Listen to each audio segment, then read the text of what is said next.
Venice, city on the water. A place of beauty and romance that attracts millions of visitors every year. Just a few steps from the well-trodden tourist routes, there's a very different Venice, one populated by fascinating creatures.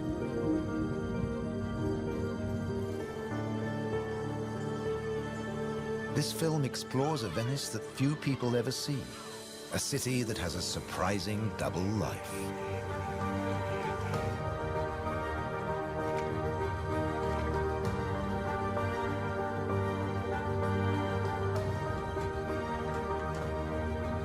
There are secret places and wild creatures in this watery world that most outsiders never discover.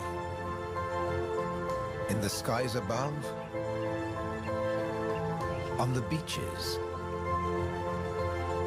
and in the canals are the true Venetians that live in every hidden corner of the city and the lagoon. Wild Venice is their home.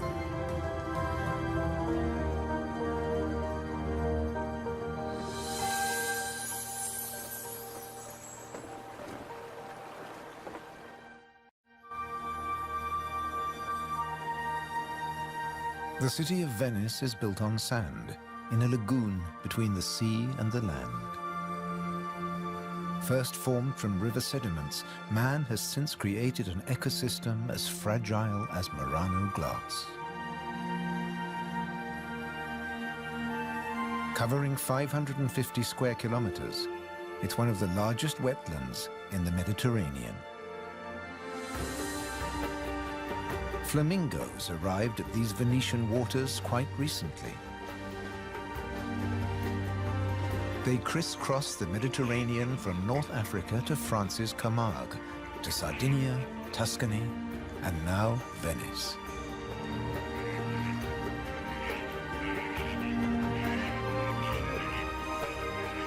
They feed on vegetable matter and small creatures they find in the mud of the lagoon.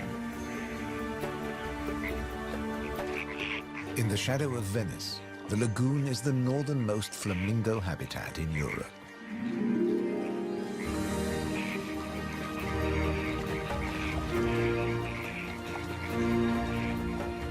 They're here now, but in a few weeks, many will move off again to find richer pickings.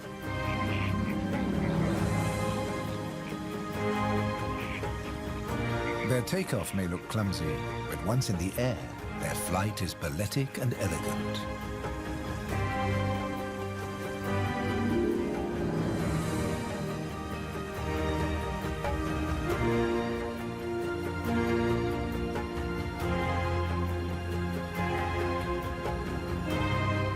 And before too long, they'll return to the safety of this lagoon, tucked between the sea, the city, and the Alps. The distant peaks helped form the lagoon. The mountain streams washed their rocky sediment towards the sea to make this habitat.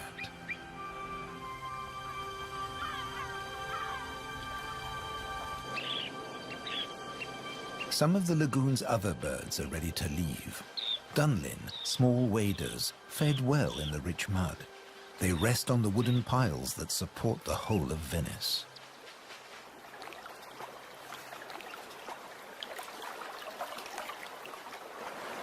It's spring, time to head off to their northern breeding grounds.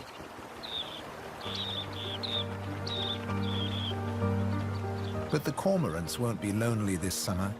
As the Dunlin fly away, other birds are flocking in. A bird's eye view reveals the full beauty of the lagoon. A labyrinth of uninhabited islands, intertwined canals, and swampy sandbanks.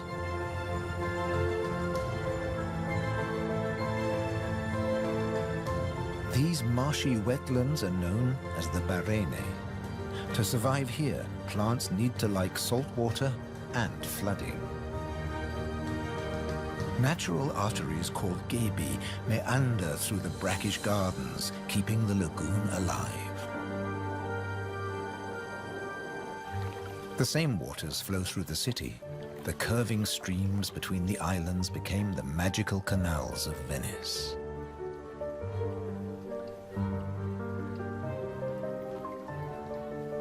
This is the city of bridges.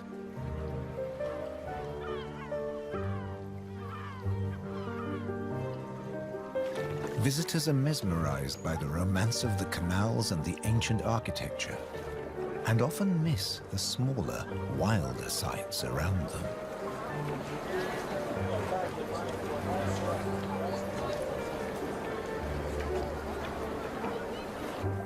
These mussels are true Venetian natives.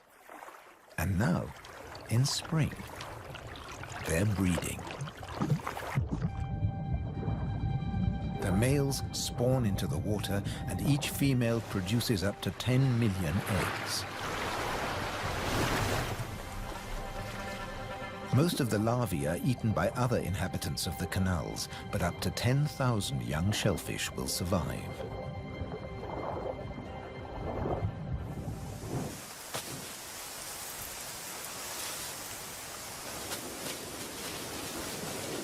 Just beyond the city, colonies of birds are breeding too. But a hazard of urban nesting is constant disturbance.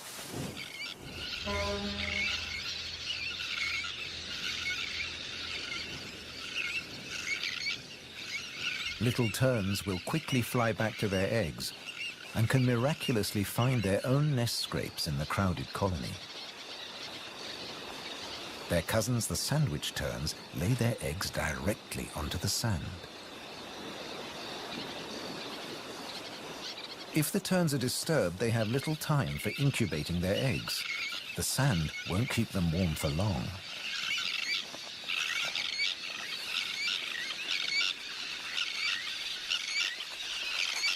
And left out in the open, they could be an easy target for predators.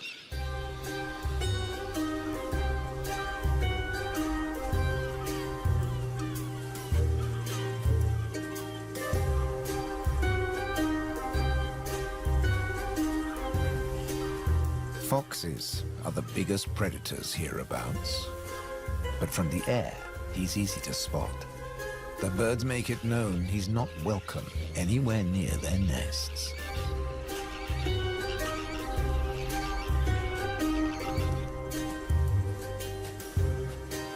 Foxes would rather not get their feet wet.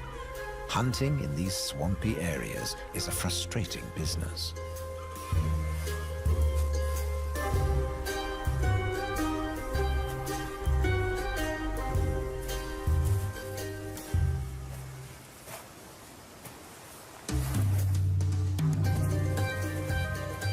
The grand leap disturbed another nesting bird. Now it's a question of following the scent.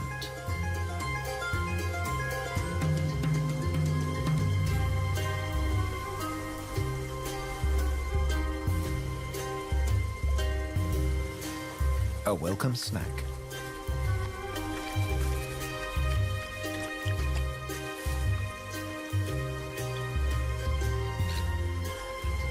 Just beyond the sand dunes is the busy colony.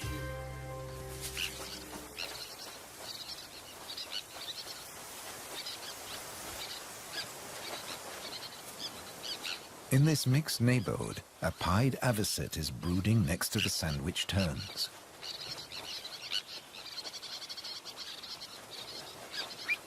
With nests so closely packed, there can be conflicting territorial claims with the common terns.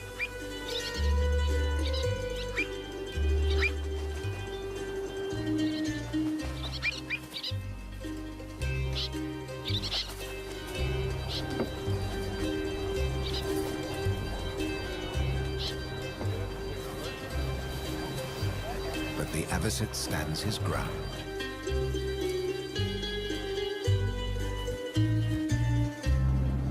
The Grand Canal is the main waterway of Venice, dividing the city in two. It follows the course of the ancient river Brenta that runs from the Alps all the way into the lagoon. It offers a journey through architectural history starting in the 13th century.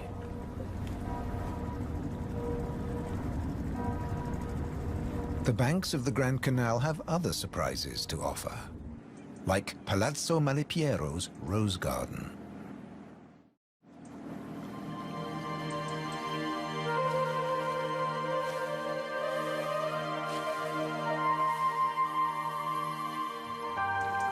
Nestled between the buildings is a hidden paradise.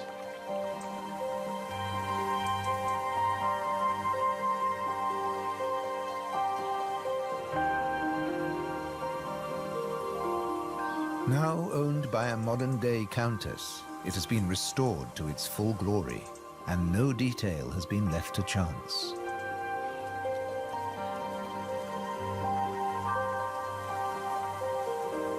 With the luxury of space in a city whose every square centimeter is exploited for maximum profit, it's also a sanctuary for many small animals.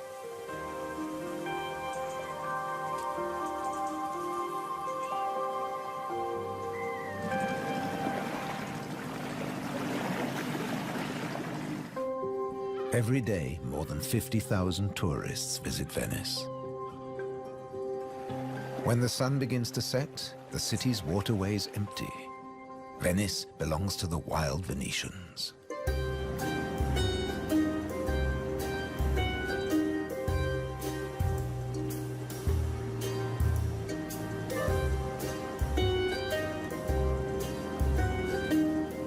Rats prefer to search for food in the cool night air.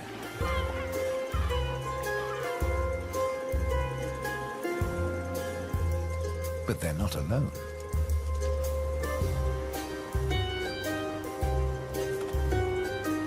Pine martins are hungry too, and rats are on their menu. Pine martins are welcome in the city as they're natural rat catchers.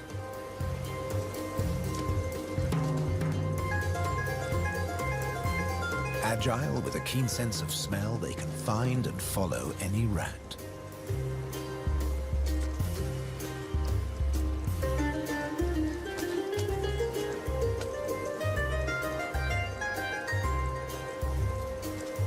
But they're endangered too. Since the rat population boomed, ironically, many martins have been killed by rat poison. The rat won the day, and the pine marten has to settle for dessert.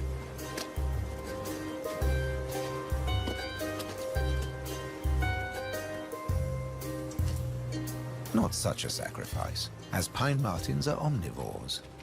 Both meat and veg are on their menu. And sometimes the vegetarian meal is an easier option.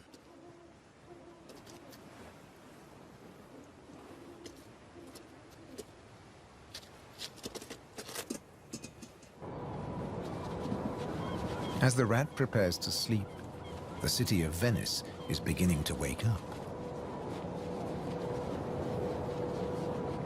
The floating vegetable stalls are the first to move into action.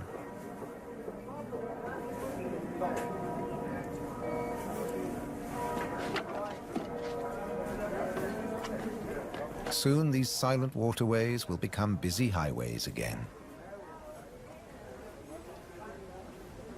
In the 18th century, over 8,000 gondolas navigated the Venice canals. Now there are only about 400 left. Life in Venice may be moving with the times. But one thing never changes. It dictates the daily rhythms of the city and the lagoon. Twice a day, the tide rises and falls as seawater washes in and out of the lagoon.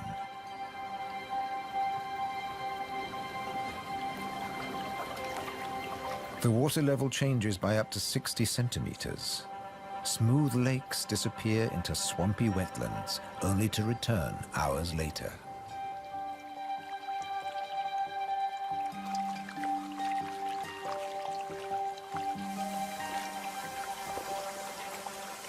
Retreating water levels reveal a surprise.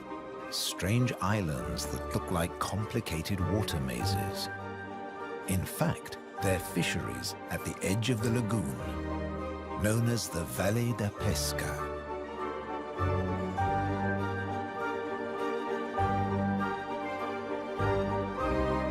They've been worked by the same families for generations, using a simple but ingenious method.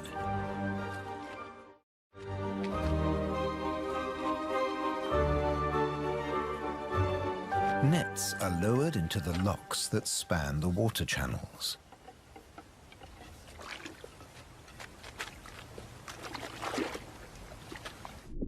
In the springtime, the locks bar the way to the young fish that stream into the lagoon to feed. The fishermen raise the nets and catch the small swarming fish in their thousands.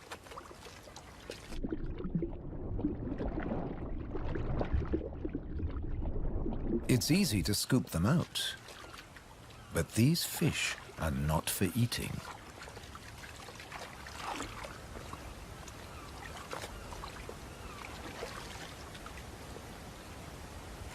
The fishermen place them on the other side of the bars and so trap them in the channels.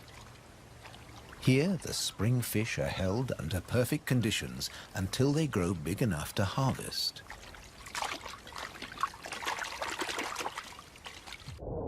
In the autumn, when the fish try to return to the sea, they're simply netted again. This time, they don't get away. Kingfishers have a more dramatic technique.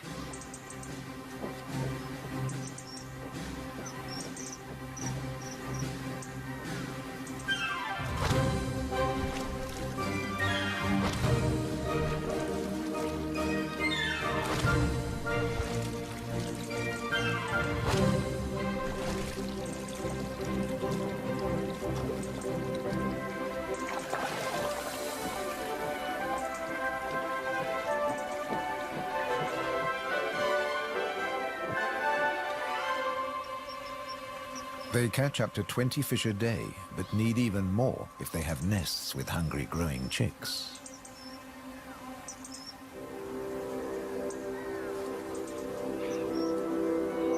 It takes enormous skill, but also violence. A sharp blow to the head stuns the fish. And when it stops wiggling, the kingfisher can turn it round without fear of it escaping. The scales and fins of the fish need to be in line.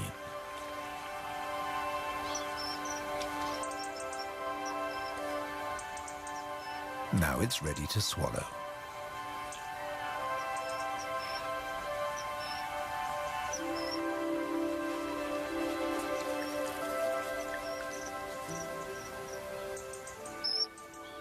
These shallow, brackish waters at the edge of the lagoon are perfect hunting grounds for a kingfisher.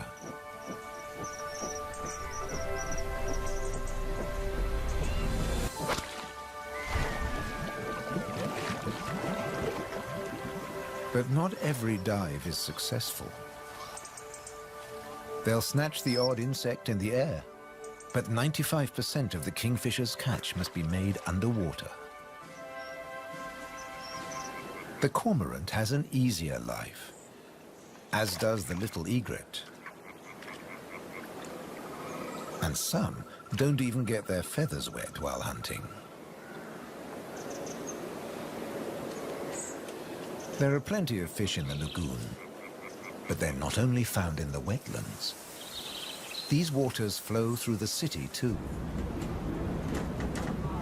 And there are fish to be caught in the canals. Beneath the bustling jetties of the famous vaporettos or water taxis, wildlife flourishes. Even here, the little egret can fish where the water is deeper and turbulent. It's not easy to keep an eye on a moving target from a moving base.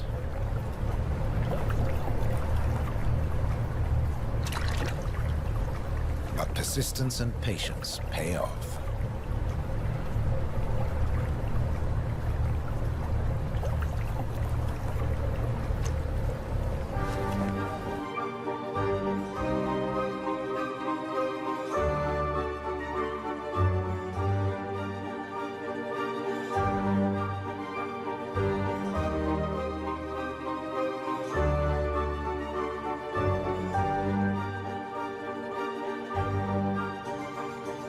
Three narrow inlets connect the lagoon to the sea.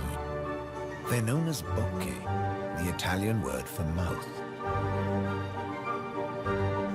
In spring, the fish travel into the lagoon because it's shallow, warm, and full of food. And in the autumn, they travel back out to the Adriatic Sea. The lagoon's fishermen understand the rhythms of the sea. But there was one phenomenon that remained a mystery for many years. When they cast their nets into the rich fishing grounds, they were torn to shreds. The fishermen believed that water spirits were grabbing their nets and named the area the Tenue, or Hold Fast. The Hold Fast was in fact a jagged reef, an unexpected and magical aquatic paradise. These unique natural rock formations are similar to coral reefs.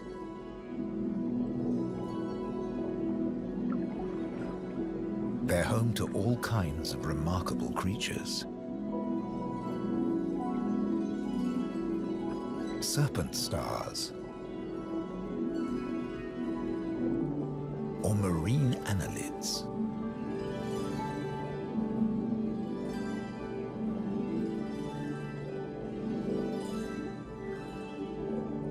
This precious area is now protected. Fishing is forbidden, diving strictly regulated.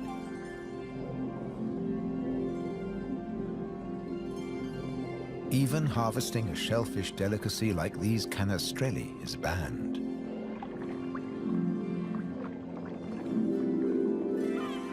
The city of Venice is lucky to have rich fishing grounds on its doorstep. The catch is seasonal, and in spring, the fish are small.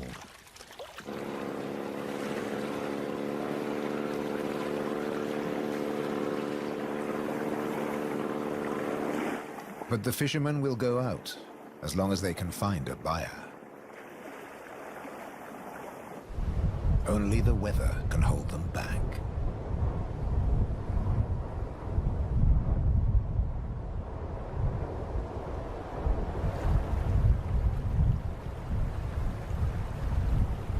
City and wetlands are both at the mercy of the elements. A storm is heading towards the lagoon. When rain-bearing clouds build up against the southern face of the Alps, and when warm southerly winds whip up the sea, water is driven into the lagoon, flooding the city and engulfing the swampland. This extreme high tide is known as aqua alta and can be disastrous for ground-nesting birds. Thankfully, it's rare in the springtime. It strikes more often in the autumn. Storms can vanish as fast as they arrive, and the limpid sunlight that Venice is so famous for bathes the city again. In early summer, Venice teems with tourists. The Bridge of Sighs is a popular attraction, but few visitors realize that real Venetian life is happening just a short distance away. In the Giardini, a spacious and peaceful city park, there are some surprising residents.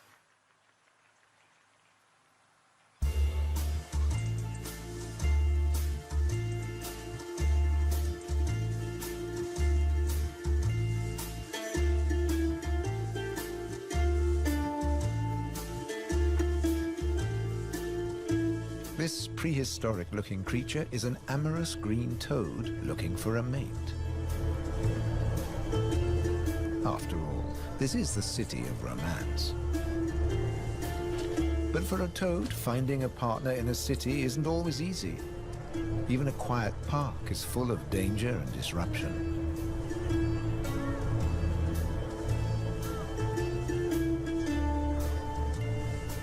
On the plus side, few of the park's visitors notice the presence of the toad, as it blends in so well with its surroundings.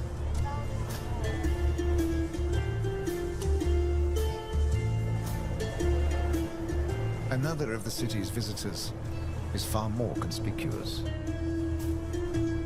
A stark contrast to the ancient buildings it comes to celebrate.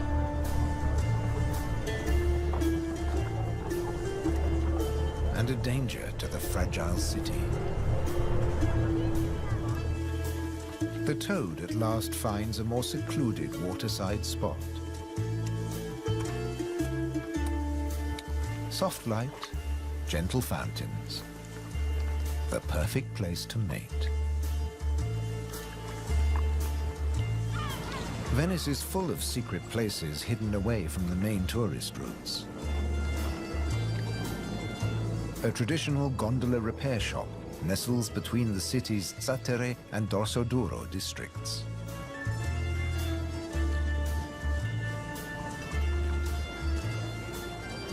Craftsmen repair the boats in the peace of the backwaters. The tranquility also attracts some exotic-looking animals.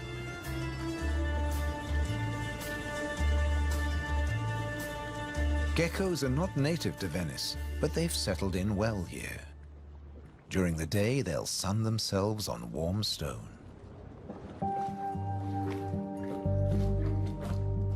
They're waiting for nightfall, when the insects they eat will emerge. And in the golden light, birds that hunt geckos settle in for the night. Terns fly back to the safety of the colony, and others enjoy a final bath. Evening always brings a measure of peace to the city. The Grand Canal is now very quiet, a perfect time for the gecko.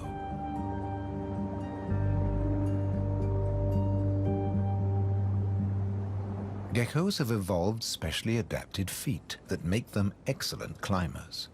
Their toes are covered in millions of tiny branched flaps with incredible adhesive power, so they can grip and climb the smoothest surfaces, even glass. The city is empty now. The Grand Canal is deserted.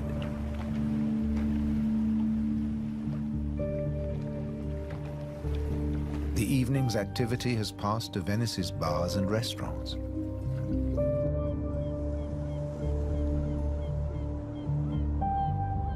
By the time the tourists are safely tucked up in their beds, the city is like a ghost town. Almost. A rat has ventured out to make the most of any scraps left behind. He must take care not to become a meal himself. Owls on the prowl. One little owl is distracted by bright lights. There's nothing here but fruit. No good for the owl.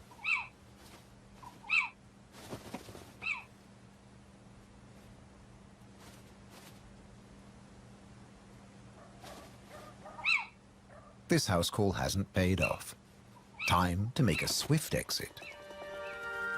The lucky rat will make it home tonight.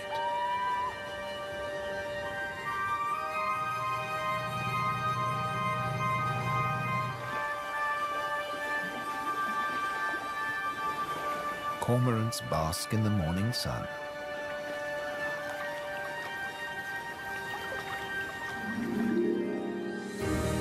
The terns start fishing early. The colony is now a hive of activity.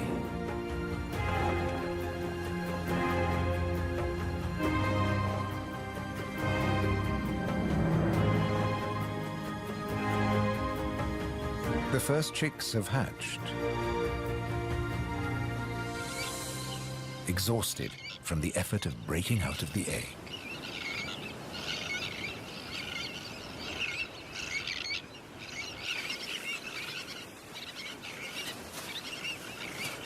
Around them, the colony has turned into a busy Italian restaurant as the adults noisily deliver their food.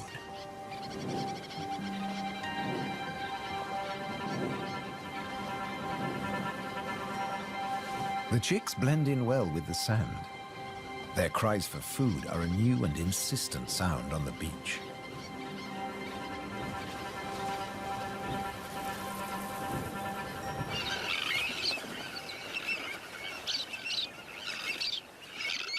Their Their calls are echoed by the adults, who do nothing else but feed these demanding youngsters.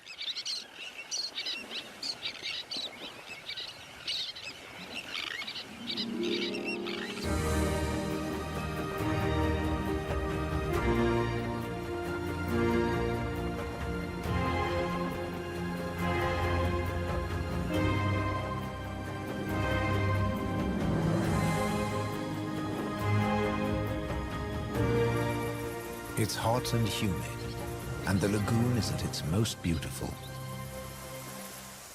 The hot summer months are the quietest for the fishermen.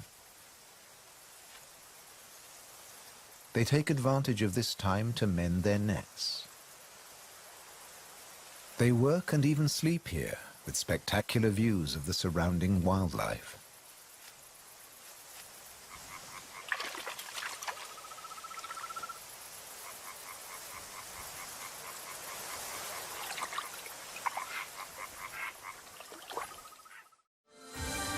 About 8% of the lagoon's surface consists of islands. 20,000 people once lived on Torcello. Now only the cathedral tower remains. Burano is known for its colorful buildings. San Francesco del Deserto is home to a Franciscan monastery. The island of Madonna del Monte is being swallowed by the lagoon, but the ruins of its monastery still stand proud.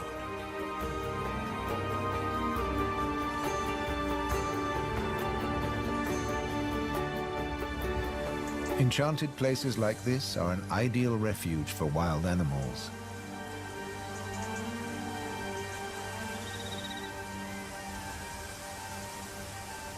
And the island's ancient monastery has some new inhabitants. The ruins are the perfect place for kestrels to nest.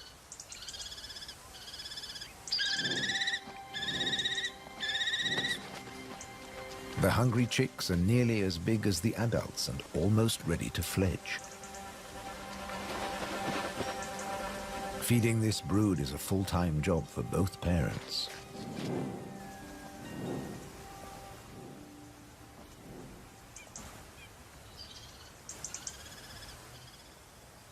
Finally, curiosity gets the better of the young birds and they start to emerge from their hiding place.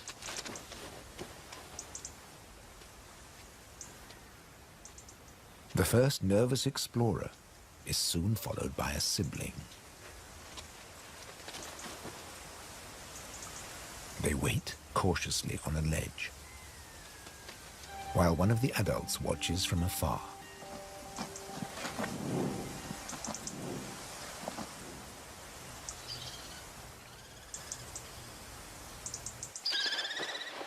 Their mother returns with food, and the young kestrels jostle to get to the front of the queue.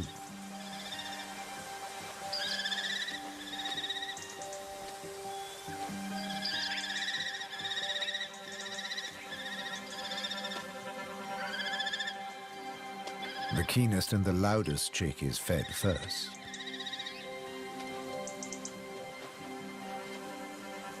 Soon the food parcels will stop. It's almost time for the young to leave the nest and fend for themselves.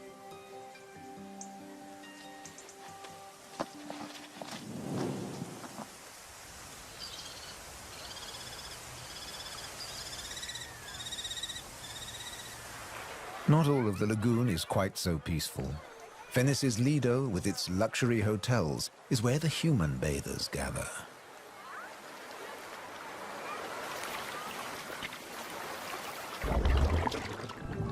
But even here, you can find wild beauty and tranquility.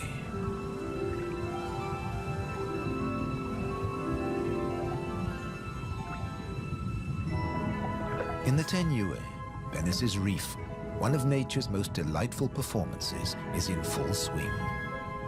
The squid's mating dance. The pair move together like synchronized swimmers as waves of rainbow colors pulse along their bodies.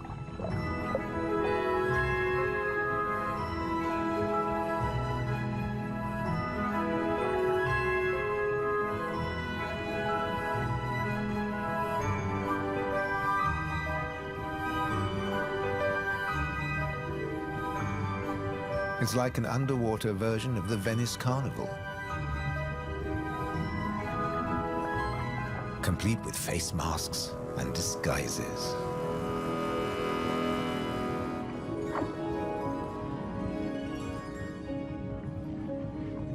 Decorator crabs change their shape by attaching sponges and algae to their bodies.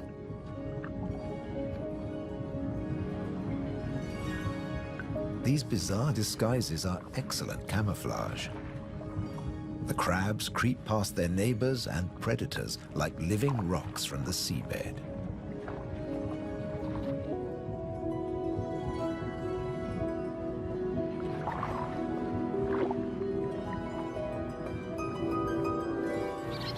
The tern colony just beyond the city is flourishing.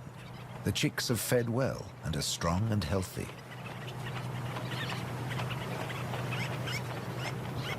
The young birds are gathered in a creche, with 1 or 2 adults looking after them all.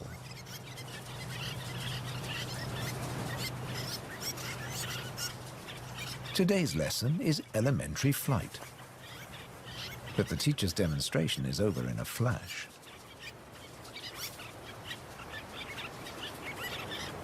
The young birds flap their wings to exercise their growing flight muscles, but they're not ready to take to the air yet.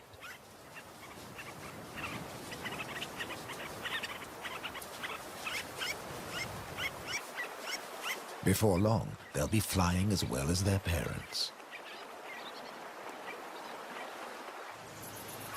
The young kestrels are also preparing for takeoff. They bravely take the plunge and launch themselves into the air.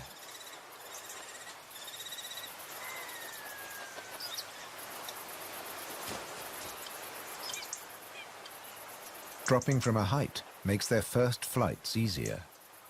Once in the air, they're in their element and can glide and flap back to safety.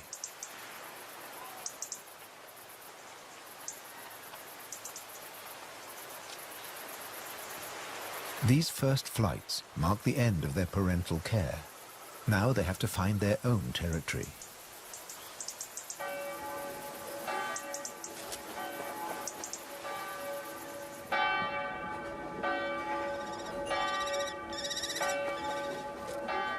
One of the kestrels has made its way to the nearby island of Burano. It's unlike the remote nest site, but it still has everything the kestrel needs. Just like the ruins, the brightly colored walls offer protection. These birds are welcome visitors, and the people here seem happy to have a kestrel watching over them.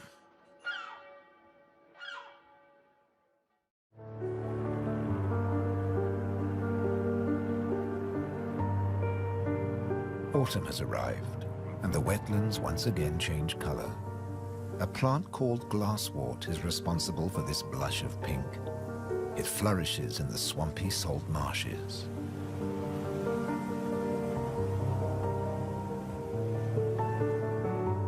The first autumn mists mark the end of summer.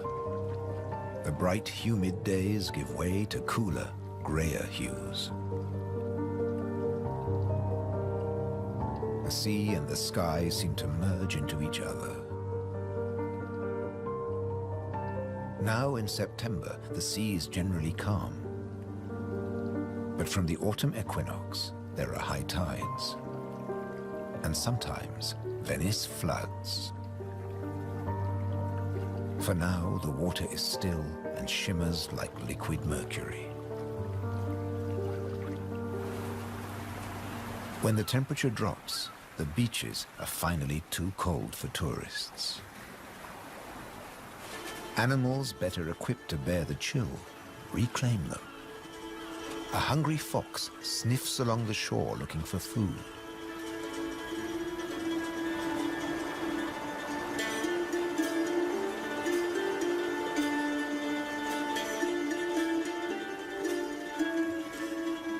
The fox has an excellent sense of smell and can see well in the twilight. It has picked up a strange scent. Something smells good to eat. But quite where this food is hidden is a mystery.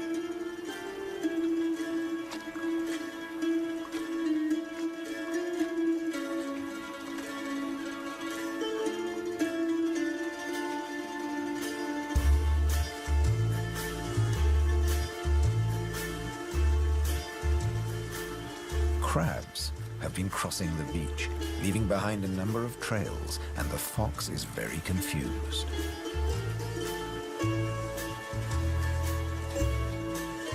Finally, it follows its nose and comes face to face with a crab.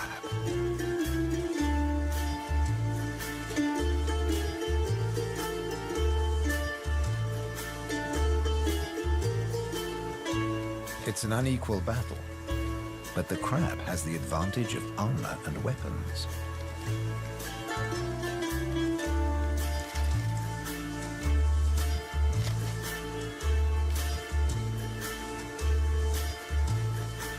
This meal is more trouble than it's worth.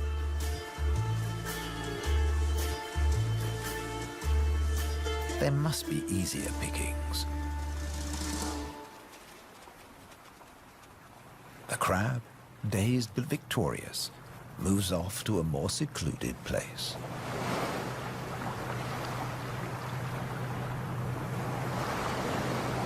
More crabs congregate on the shoreline looking out to sea.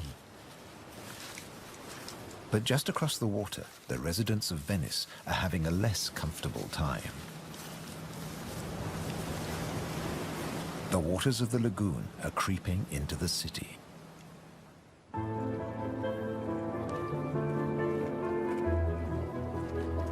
The autumn tides are getting higher, and water is seeping up through every available crack in the stones. The threat of acqua alta, the extreme high tide, is increasing every day.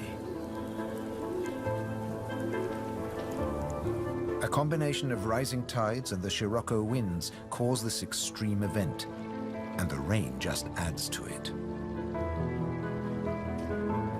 Much of the city is only just above sea level, so there's very little to stop the floodwaters. This may look like a swimming pool, but it is in fact St. Mark's Square. Fortunately, this only lasts a few hours. Soft winter fog wraps the landscape like a blanket and brings the year to a close for Venice and its beautiful lagoon. The visitors have marveled at its sights, but many have missed the most fascinating wonders of all, the wild side of Venice. The city is empty now, but visiting season for the lagoon never ends. As one creature leaves, another takes its place.